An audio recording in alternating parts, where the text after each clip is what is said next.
భవత్ media news కి స్వాగతం. Bulletin ముందుగా హెడ్లైన్స్.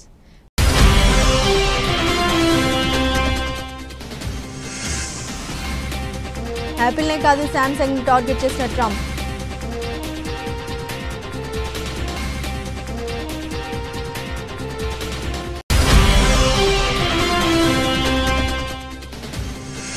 హార్వర్డ్ పై ట్రంప్ చర్యకు బ్రేక్లు.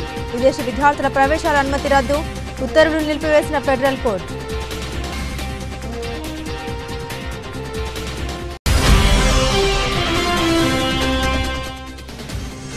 ప్రధాని మోదీ అధ్యక్షతన ప్రారంభమైన నీతి ఆయోగ్ భేటీ. ఆర్థిక అభివృద్ధి, సహకార సమీక్ష విధానాన్ని ప్రోత్సహించడంపై దృష్టి.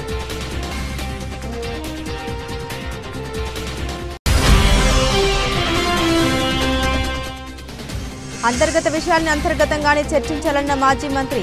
బీఆర్ఎస్ ప్రజాస్వామ్యబద్ధమైన పార్టీ అన్న కేటీఆర్.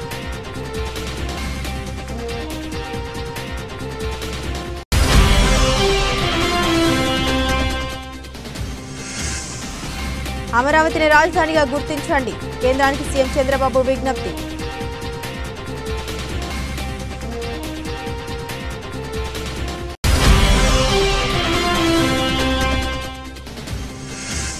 కుక్కతోక వంకర రేవంత్ రెడ్డి రాజీనామా చేయాలి. కేటీఆర్ డిమాండ్.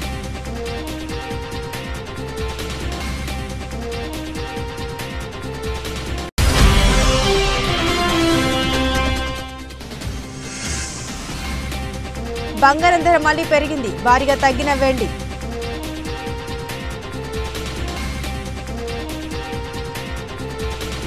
ప్రముఖ ఐఫోన్ తయారీ సంస్థ యాపిల్ కి అమెరికా అధ్యక్షుడు డొనాల్డ్ ట్రంప్ మరోసారి వార్నింగ్ ఇచ్చిన విషయం తెలిసిందే. అమెరికాలోనే ఫోన్లను తయారు చేయాలని తెలిపారు. లేదంటే 25% సుంకాన్ని విధిస్తామంటూ తీవ్రంగా హెచ్చరించారు. అయితే మరో దిగ్గజ మొబైల్ ఉత్పత్తుల సంస్థ కూడా ట్రంప్ ఇదే తరహా హెచ్చరికలు జారీ చేశారు.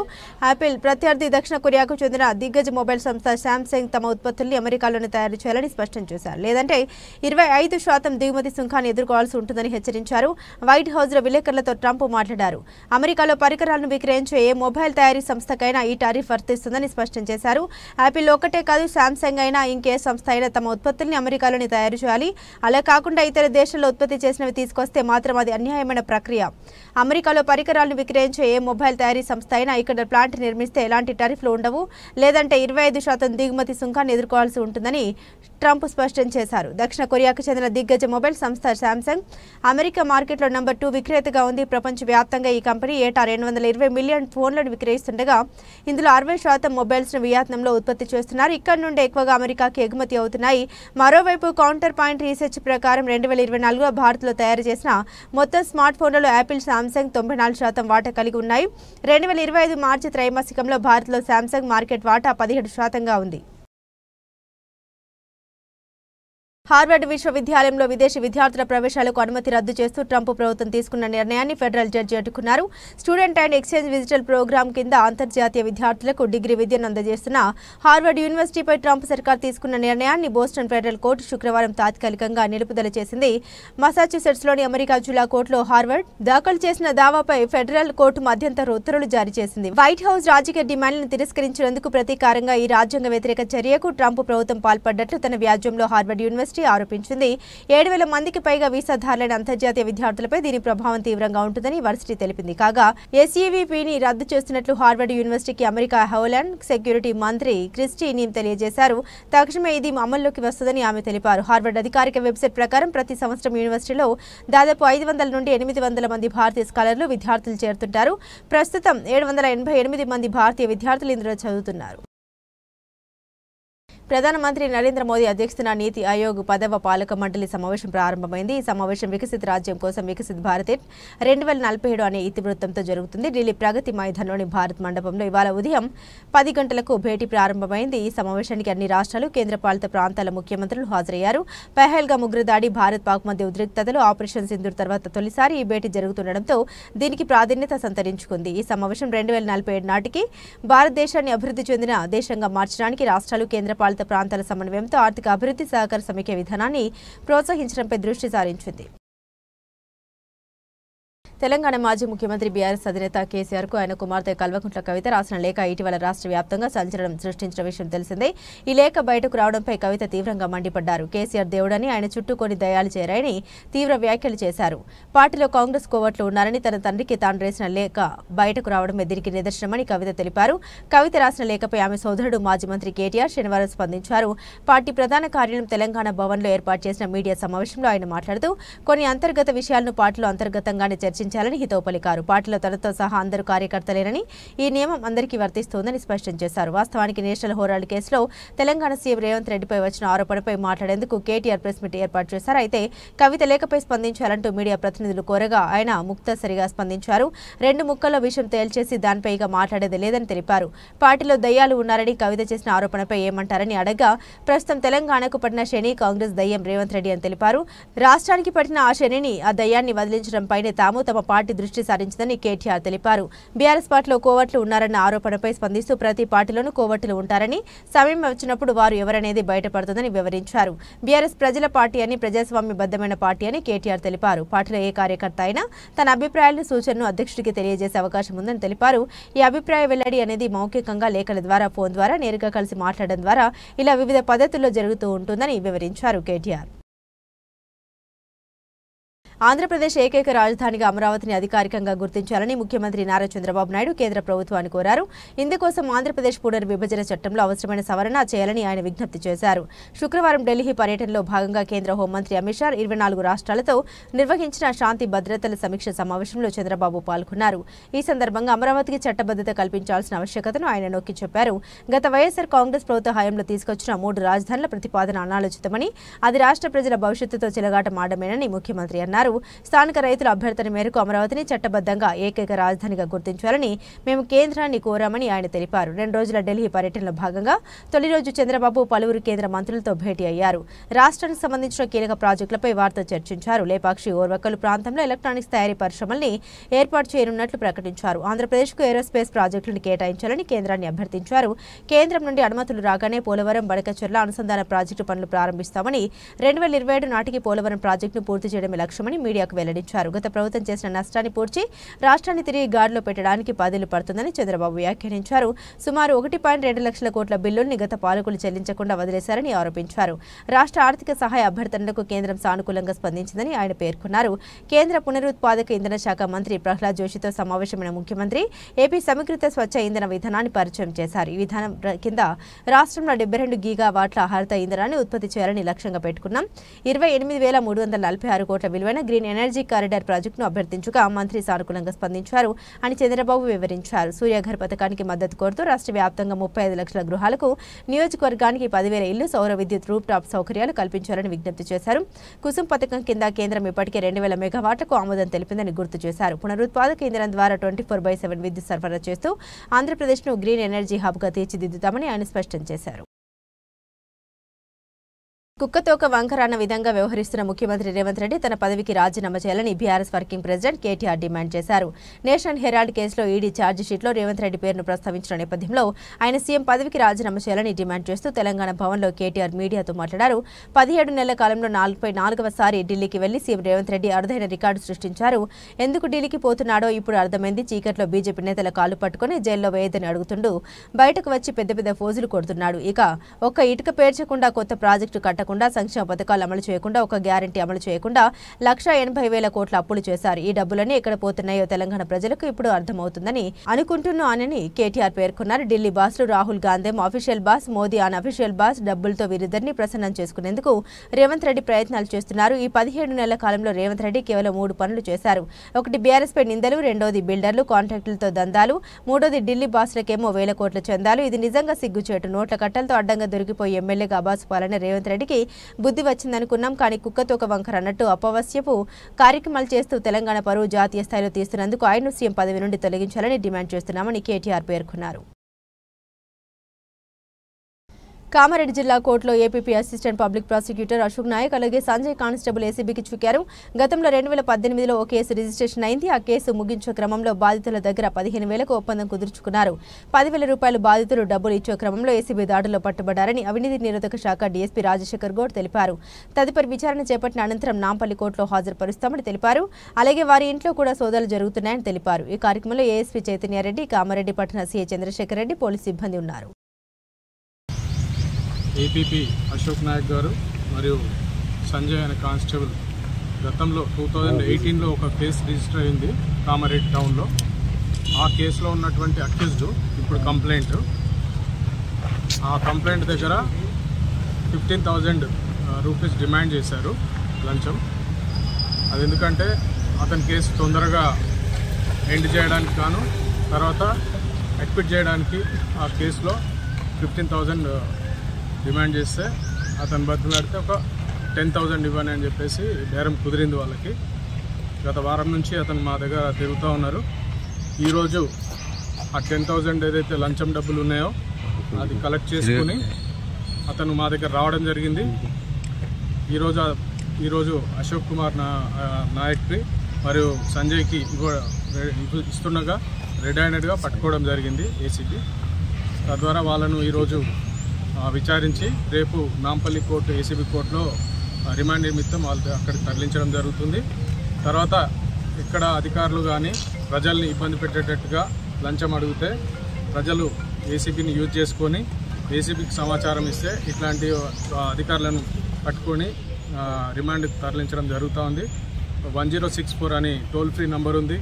తర్వాత వాట్సాప్, ఫేస్బుక్ ఇవన్నిట్లో కూడా మీకు ఇప్పుడు ఇవ్వడం జరుగుతుంది. ఇది అందరికీ ప్రజలకు తెలియజేసేటట్టు చేసి చైతన్యం చేయాలని చెప్పి కోరుతున్నాను. ఏపీపీ గారి ఇంట్లో సోదాలు చేశారు, అది జరుగుతున్నాయి. అది ప్రాసెస్లో భాగంగా కానిస్టేబుల్ ఇంట్లో కానీ ఏపీపీ గారి ఇంట్లో కానీ సోదాలు జరుగుతాయి. అడిగినట్టు ఆరోపణలు ఉన్నాయి, ఇంకా మిగతా ఎవరైనా లేదండి, ఇప్పుడు ఇదే ఫస్ట్ టైం. ఇప్పుడు ఏమన్నా అవి తర్వాత ఇప్పుడైతే విచారణలో ఉంది భాగంగా మీకు చెప్తున్నాను. ఓకే అండి, రైట్. తెలంగాణ సర్పంచుల సంఘం జాయింట్ యాక్షన్ కమిటీ రాష్ట్ర అధ్యక్షుడు సుర్వి యాదయ్యగౌడ్ మాట్లాడారు. గ్రామాల అభివృద్ధి పనులు చేసిన సర్పంచుల పెండింగ్ బిల్లులు చెల్లించకుండా కేవలం కాంట్రాక్టర్లు చేసిన పనులు, ఎస్డీఎఫ్ బిల్లులు, అవి కూడా 10 లక్షల లోపు ఉన్న పెండింగ్ బిల్లులు విడుదల చేస్తూ ప్రభుత్వం ప్రకటన చేసింది. అది గ్రామ పంచాయతీలకు పెండింగ్ బిల్లులు సర్పంచులకు చెల్లింపు అనేది అవాస్తవం. సర్పంచులు ప్రతి నెల రాష్ట్ర ప్రభుత్వం నుండి, ఎస్ఎఫ్సీ నుండి, కేంద్ర ప్రభుత్వం నుండి, 15 ఫైనాన్స్ నుండి డబ్బులు వస్తాయని, గ్రామంలో ఉన్న ప్రధానమైన సమస్య పరిష్కారం కోసం పాలకవర్గం నుండి తీర్మానం చేసి పనులు చేసిన ఎంబీ రికార్డులు ఏఈడీలతో రికార్డు చేయించి చెక్ మేజర్ చేయించి ఉన్నవి వాటి వివరాలు కూడా సర్పంచుల పదవీకాలం అయిపోయినప్పుడు ప్రభుత్వం లెక్కలు తీసుకుని ఉన్నది వాటి బిల్లులు చెల్లించాలని ప్రభుత్వాన్ని కోరుతున్నాం. కేంద్రం నుండి రావాల్సిన జాతీయ మహాత్మా గాంధీ ఉపాధి హామీ పథకం ద్వారా చేసిన పనులు పెండింగ్ బిల్లులు కూడా రాష్ట్ర ప్రభుత్వం చెల్లించేటట్టు చూడాలని కోరారు. రాష్ట్ర ప్రభుత్వం సర్పంచులై గ్రామ పంచాయతీ పెండింగ్ బిల్లులు చెల్లిస్తున్నట్టు ఒక ప్రకటన చేసింది. ఆ ప్రకటన పూర్తిగా అవాస్తవం. ఎందుకంటే ఎస్డిఎఫ్ అనే నిధులు కేవలం గుత్తేదారులు, కాంట్రాక్టర్లు, బడా కాంట్రాక్టర్లు చేసిన పెండింగ్ బిల్లులే నిన్న రిలీజ్ చేసింది. మా సర్పంచులు అనేక మంది ఆత్మహత్యలు చేసుకొని ఇబ్బంది పడుతుర్రు. అప్పులు తెచ్చి వడ్డీలు చెల్లించలేక అనేక సార్లు ఈ ప్రభుత్వానికి, రాష్ట్ర ప్రభుత్వానికి విన్నవించినాం. అయినా కానీ మా సమస్య పరిష్కరించకుండా కేవలం ఒక గుత్తేదారులకే ఎస్డిఎఫ్ అనే నిధులు రిలీజ్ చేసి గ్రామ పంచాయతీలకు నిధులు మంజూరు చేస్తామని ఈ రాష్ట్ర ప్రభుత్వం చెప్పడం చాలా అన్యాయం. ఎందుకంటే కేవలం మేము గ్రామంలో అభివృద్ధి పనులు చేసింది అన్ని వర్గాలకు సంబంధించిన ప్రజలు, అన్ని రాజకీయ పార్టీలకు సంబంధించిన ప్రజలకు మమేకం చేసుకొని మేము అభివృద్ధి పనులు చేస్తుంటాం. అభివృద్ధి పనులలో కూడా ప్రతి గ్రామంలో మేము డ్రంపింగ్ యార్డు కానీ, ప్రతి గ్రామంలో పల్లె ప్రకృతి వనాలు కానీ, రైతు వేదికలు కానీ, క్రీడా ప్రాంగణములు కానీ అనేక కార్యక్రమాలు అభివృద్ధి పనులు చేసినాం. ఈ ప్రభుత్వం వచ్చి 17 నెలలు అవుతుంది. మా పెండింగ్ బిల్లులు చెల్లించమని అనేక సార్లు మొరపెట్టుకున్నా కానీ మా బాధలు, మా గోడు వినిపించుకోకుండా కేవలం గుత్తేదారులకు ఈరోజు పెండింగ్ బిల్లులు చెల్లించరు. కానీ మాకు చెల్లించవలసిన బిల్లులు రాష్ట్ర ప్రభుత్వం నుంచి వెళ్ళి, స్టేట్ గవర్నమెంటు, ఎస్ఎఫ్సి నుంచి వెళ్ళి బిల్లులు ప్రతి నెల మా గ్రామాలకు, గ్రామ పంచాయతీలకు నిధులు ఇవ్వవలసిన ఈ రాష్ట్ర ప్రభుత్వం కేవలం మా బిల్లులు చెల్లించకుండా ప్రజలను ఒక డైవర్ట్ చేసుకుంటూ ఇవాళ రాష్ట్రంలో ఉన్న గ్రామ పంచాయతీలకు పెండింగ్ బిల్లులు ఇచ్చినామని ఈ ప్రభుత్వం చెప్పడం. లోక్సభ ప్రతిపక్ష నేత వయనాడ్ కాంగ్రెస్ ఎంపీ రాహుల్ గాంధీకి జార్ఖండ్లోని జయభాజా MP MLA court non bailable warrant జారీ చేసింది. 2018 నాటి పరువు నష్టం దావా కేసులో ఈ వారెంట్ ఇచ్చింది. జూన్ 26న వ్యక్తిగతంగా కోర్టు ఎదుట హాజరు కావాలని రాహుల్ గాంధీకి ఆదేశాలు జారీ చేసింది. ఈ కేసులో వ్యక్తిగత హాజరు నుండి మినహాయింపు కోరుతూ రాహుల్ గాంధీ తరపు న్యాయవాది దాఖలు చేసిన పిటిషన్ను కోర్టు తిరస్కరించింది. 2018లో కాంగ్రెస్ పార్టీ ప్లీనరీ సమావేశంలో రాహుల్ గాంధీ మాట్లాడుతూ అప్పటి బీజేపీ జాతీయ అధ్యక్షుడు అమిత్ షాను ఉద్దేశించి కొన్ని వ్యాఖ్యలు చేశారు. హత్య కేసులో ఆరోపణ ఎదుర్కొంటున్న వ్యక్తి కూడా బీజేపీకి అధ్యక్షుడు కాగలడని రాహుల్ వ్యాఖ్యానించినట్లు ఆరోపణలు ఉన్నాయి. ఈ వ్యాఖ్యలు బీజేపీ కార్యకర్తలందరినీ అవమానించేలా ఉన్నాయని, పరువు నష్టం కలిగించాయని ఆరోపిస్తూ బీజేపీ నేత ప్రతాప్ కథియార్ 2018 జూలై 9న చైబాసా చీఫ్ జ్యుడిషియల్ మెజిస్ట్రేట్ కోర్టులో పిటిషన్ దాఖలు చేశారు. తదనంతర కాలంలో జార్ఖండ్ హైకోర్టు ఆదేశాల మేరకు ఈ పరువు నష్టం కేసును 2020 ఫిబ్రవరిలో రాంచీలోని ఎంపీ ఎమ్మెల్యే కోర్టుకు బదిలీ చేశారు. ఆ తర్వాత మళ్లీ ఈ కేసు చైబాసాలోని ఎంపీ ఎమ్మెల్యే కోర్టుకు బదిలీ అయింది. ఈ కేసు విచారణకు స్వీకరించిన మెజిస్ట్రేట్ లోక్సభలో ప్రతిపక్ష నేత అయిన రాహుల్ గాంధీకి సమన్లు జారీ చేశారు. కోర్టు పలుమార్లు సమన్లు జారీ చేసినప్పటికీ రాహుల్ గాంధీ విచారణకు హాజరు కాలేదు. దీంతో తొలుత ఆయనపై బెయిలబుల్ వారెంట్ జారీ అయింది. ఈ వారెంట్పై స్టే విధించాలని కోరుతూ రాహుల్ గాంధీ జార్ఖండ్ హైకోర్టును ఆశ్రయించారు. ఈ పిటిషన్ 2024 మార్చి 20న హైకోర్టు కొట్టివేసింది. అనంతరం వ్యక్తిగత హాజరు నుండి మినహాయింపు కోరుతూ రాహుల్ దాఖలు చేసిన పిటిషన్ను కూడా చైబాసా కోర్టు తిరస్కరించింది. తాజాగా ఈ విషయంలో కఠినంగా వ్యవహరించిన ప్రత్యేక న్యాయస్థానం నాన్ బెయిలబుల్ వారెంట్ జారీ చేస్తూ జూన్ 26న విచారణకు హాజరు కావాలని ఆదేశించింది. కాళేశ్వరం ప్రాజెక్టులో జరిగిన అవకతవకలను నెగ్గు తేల్చేందుకు సుప్రీంకోర్టు మాజీ న్యాయమూర్తి నేతృత్వంలో జ్యుడిషియల్ కమిషన్ ఏర్పాటు చేశామని తెలంగాణ రాష్ట్ర నీటిపారుదల శాఖ మంత్రి ఉత్తమ్ కుమార్ రెడ్డి స్పష్టం చేశారు. ఎలాంటి తప్పు చేయనప్పుడు నోటీసులు అందుకున్నంత మాత్రాన ఉలికిపాటేందుకని ఆయన బీఆర్ఎస్ నేతలను ప్రశ్నించారు. బీఆర్ఎస్ అధినేత కేసీఆర్ కు కమిషన్ నోటీసులు ఇచ్చింది. ఈ నోటీసులపై బీఆర్ఎస్ నేతలు విమర్శలు చేస్తున్న నేపథ్యంలో మంత్రి స్పందించారు. హైదరాబాద్ సచివాలయంలో మంత్రి సీతక్కతో కలిసి ఏర్పాటు చేసిన మీడియా సమావేశంలో ఆయన మాట్లాడుతూ జ్యుడిషియల్ కమిషన్ నోటీసులు అందిన వెంటనే దాన్ని తప్పుబడుతూ మాట్లాడడం విచారకరమని అన్నారు. గతంలో ఇందిరాగాంధీ వంటి ప్రముఖులు సైతం విచారణ కమిషన్ల ముందు హాజరైన విషయాన్ని ఆయన గుర్తు చేశారు. నోటీసులు ఇచ్చాక చట్టబద్దంగా ఏర్పాటైన జ్యుడిషియల్ కమిషన్నే కించపరిచేలా మాట్లాడడం సరికాదని అన్నారు. కాళేశ్వరం ప్రాజెక్టు విషయంలో చట్టపరమైన చర్యలు తీసుకునేందుకే ఈ కమిషన్ను వేశామని ఆయన పునరుద్ఘాటించారు. మేడిగడ్డ వద్ద బాంబులు వేశారని కొందరు ఆరోపిస్తున్నారని, ఆ సమయంలో వారి ప్రభుత్వంలో ఉన్నారని మంత్రి గుర్తు చేశారు. ఒకవేళ నిజంగానే మేడిగడ్డ వద్ద బాంబులు వేసి ఉంటే అప్పటి ఎఫ్ఐఆర్లో ఆ విషయం ఎందుకు నమోదు చేయలేదని ఆయన ప్రశ్నించారు. కాళేశ్వరం ప్రాజెక్టును ఒక తెల్ల ఏనుగుతో పోలుస్తూ కాగ్తెర నివేదికలో పేర్కొందని మంత్రి తెలిపారు. కేవలం కొందరు బీఆర్ఎస్ నేతలు తమ జేబులు నింపుకోవడానికి మేడిగడ్డ ప్రాజెక్టు నిర్మాణ స్థలాన్ని మార్చారని ఆయన ఆరోపించారు.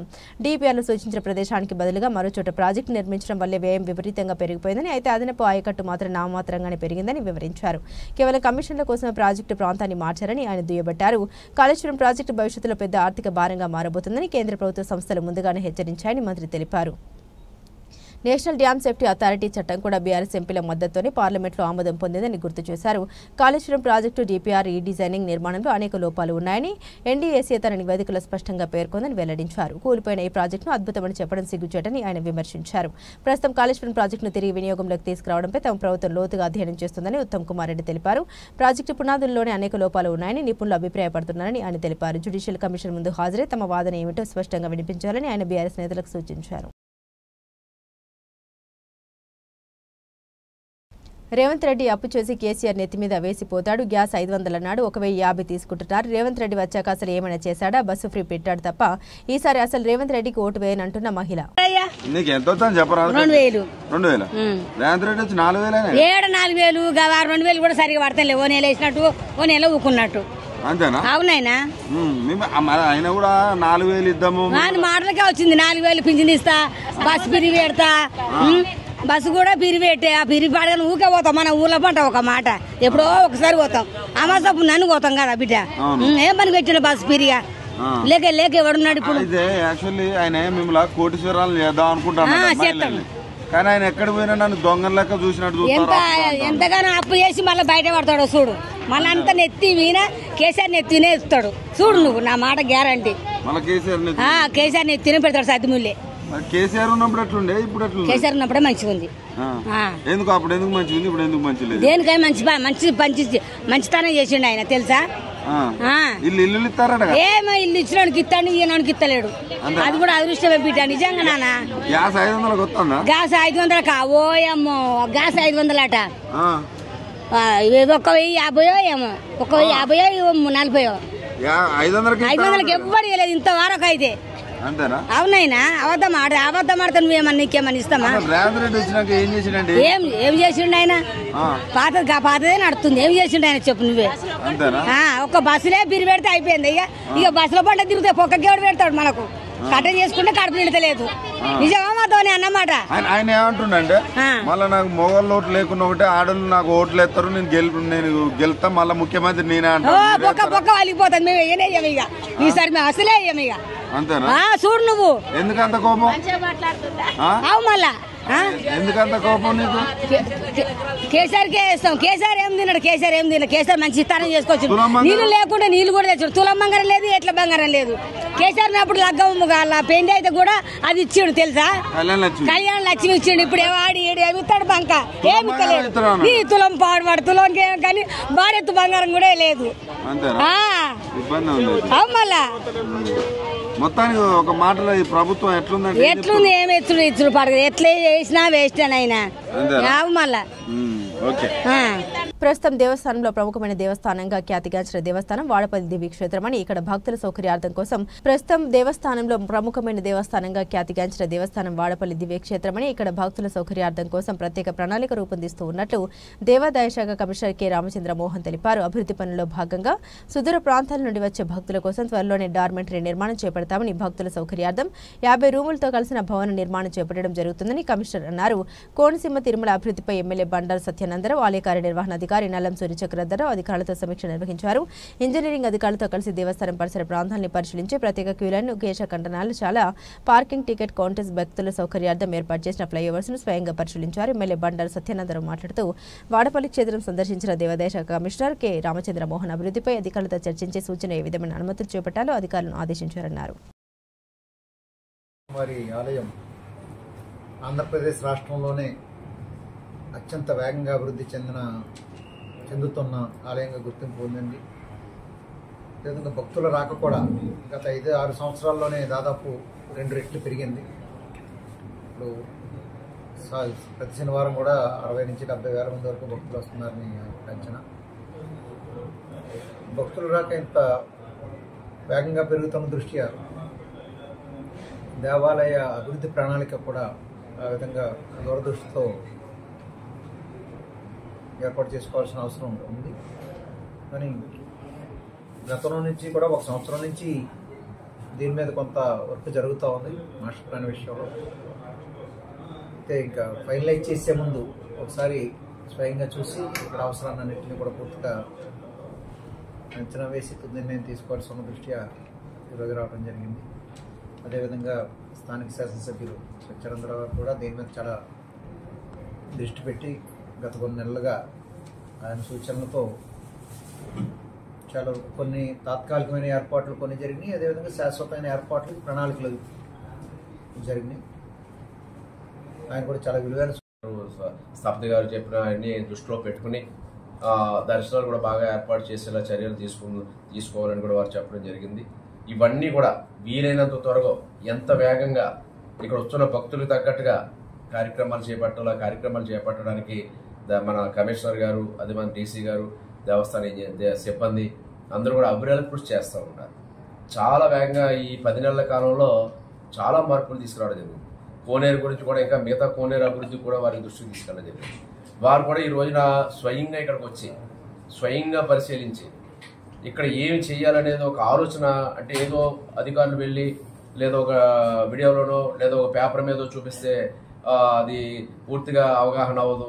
స్వయంగా వచ్చి ప్రతి ప్లేస్ ఈ రోజున వారు తిరగడం జరిగింది. అన్ని ప్రాంతాలు కూడా క్షుణ్ణంగా తిరగడం జరిగింది. ఏది అవసరమో ఇక్కడ నేను చెప్పినా లేదా డీసీ గారు చెప్పినా ఇక్కడ పెద్దలు చెప్పినా వాటన్నిటిని కూడా గుర్తించేది. ఆయన కూడా అనుకున్న వ్యక్తి. ఇక్కడ ఆయన పేరెంట్ డిపార్ట్మెంటే దేవాదాయ ధర్మాదాయ శాఖ.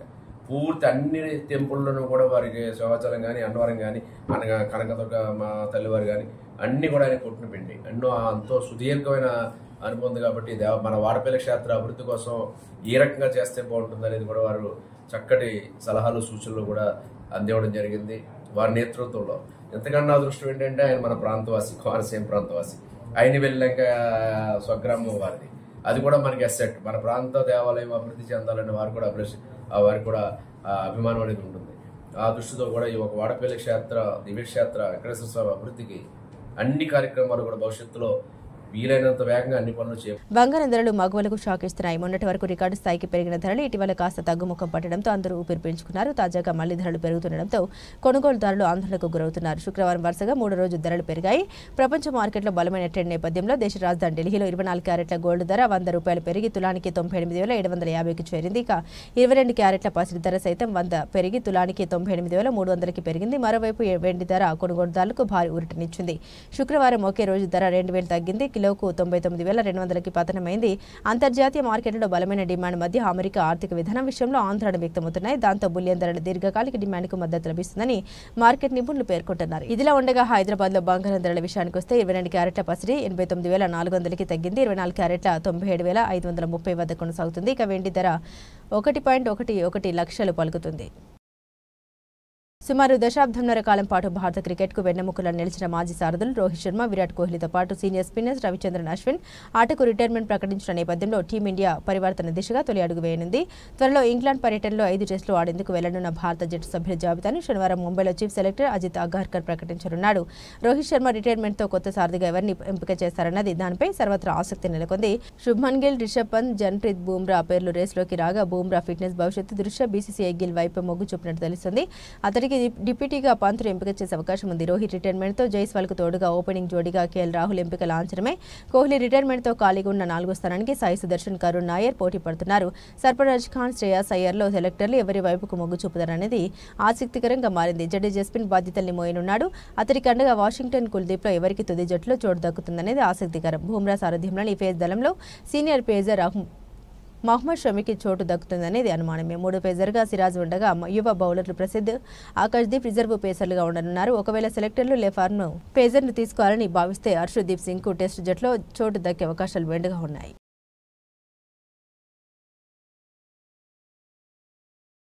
బులెటిన్ ముగించే ముందు హెడ్లైన్స్ మరోసారి.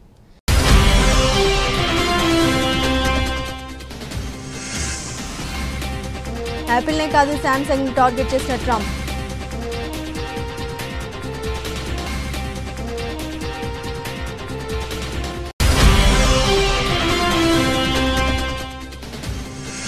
హార్వర్డ్పై ట్రంప్ చర్యకు బ్రేక్లు. విదేశీ విద్యార్థుల ప్రవేశాల అనుమతి రద్దు. ఉత్తర్వులు నిలిపివేసిన ఫెడరల్ కోర్టు.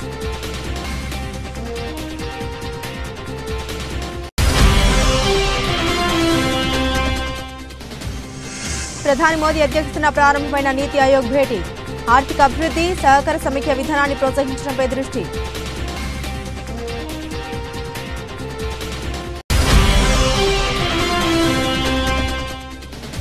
అంతర్గత విషయాలను అంతర్గతంగానే చర్చించాలన్న మాజీ మంత్రి. బీఆర్ఎస్ ప్రజాస్వామ్యబద్ధమైన పార్టీ అన్న కేటీఆర్.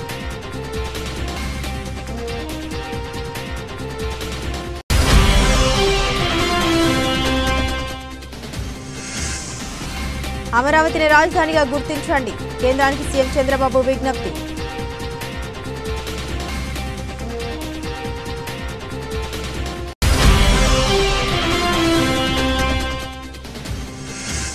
కుక్కతోక వంకర రేవంత్ రెడ్డి రాజీనామా చేయాలి. కేటీఆర్ డిమాండ్.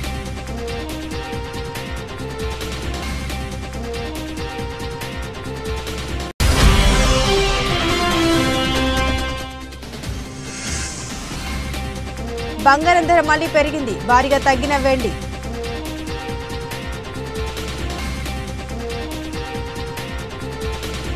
ఇవి బులెటిన్లోని విశేషాలు. తిరిగి మరో బులెటిన్తో మళ్ళీ కలుసుకుందాం. అంతవరకు సెలవు. నమస్కారం.